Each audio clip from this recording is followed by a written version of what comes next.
Thank you and welcome back to Nine World Chronicles. Today I want to talk about a very important sacred place, which is the Dendera Temple Complex, which is considered to be the dedication to Hathor. This comes to us from very ancient Kemetic belief systems. It is known by a few other names, including Inet, Tenteris, or the House of Hathor. And this is a temple complex dedicated to this goddess. While she was the primary deity that was venerated here, it's also associated with Heru, Aset, Asar, and some other deities in the Kemetic pantheon. Its location is, of course, in Egypt along the west bank of the Nile River. Now, it has some symbolism here, which is very important, including the Hathor columns with her iconic face and sistrum imagery worked into these columns. It has a zodiac ceiling featuring the constellation and celestial events, and it has crypts with some very intricate carvings. It has the Dendera Light relief, which is interpreted by some as a symbol of technological imagery. And then we'll talk about that a little bit more, a little bit further. Now, it has cultural services through the roof on this place, written in many papyrus, archaeological studies, Greek and Roman influences, and modern interpretations. A lot of light has been shined on this particular place because of its significance. Now, the Dendera complex is a sprawling site that includes multiple structures with the Temple of Hathor at its centerpiece. The temple is constructed with massive sandstone blocks and adorned with intricate carvings and very vivid depictions of the Nasuts, the Naturs, and any celestial events they thought were of import. Its Hathor columns are iconic, bearing the goddess's face with her broad headdress. Now, the temple contains crypts, roof sanctuaries, and a sacred lake, and the astronomical ceiling is one of the room's most particularly famous viewing points, featuring a circular zodiac depiction and celestial alignments. Now, this temple was established during the Old Kingdom and was rebuilt or expanded throughout various iterations of the Kemetic and then Egyptian Empire, including expansions under Ptolemy and the Roman control rule, demonstrating a continuous religious and cultural significance tied to this place.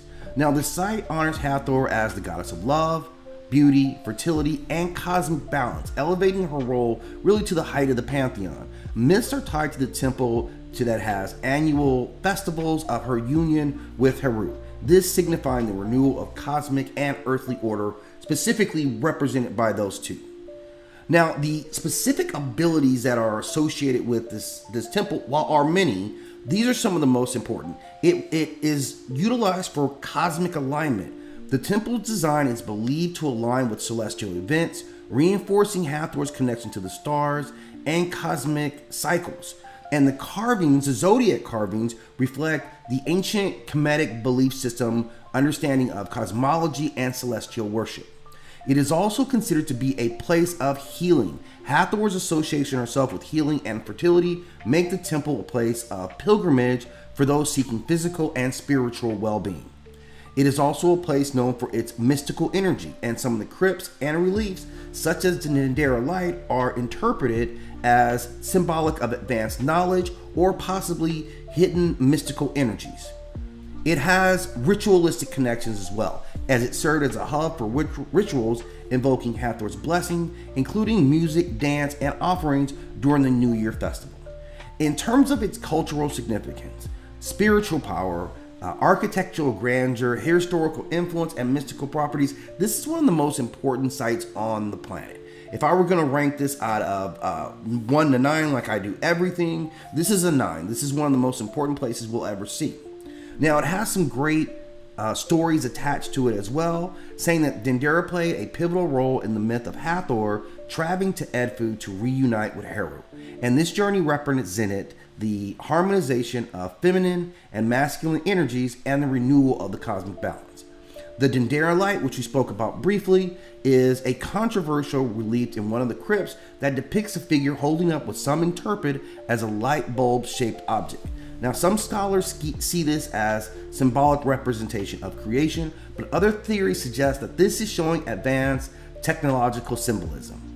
The Zodiac sealing mythology of astrology connects the temple to the stars, suggesting that the Kemetic people use the temple as a cosmic observatory or a representation of the divine order.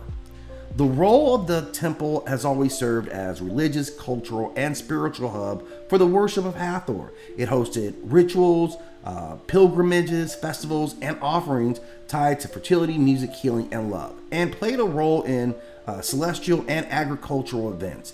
It's located at the Nile, which of course is sacred, considered the lifeblood of the early Kemetic beliefs or civilization, and in ritual practices it was used for fun festivals, the festival of Hathor and Horus, which was celebrated with music, offering, and processions reenacting her union with Heru. It has ritual healing festivals that go on if you want to be renewed. It has celestial worship.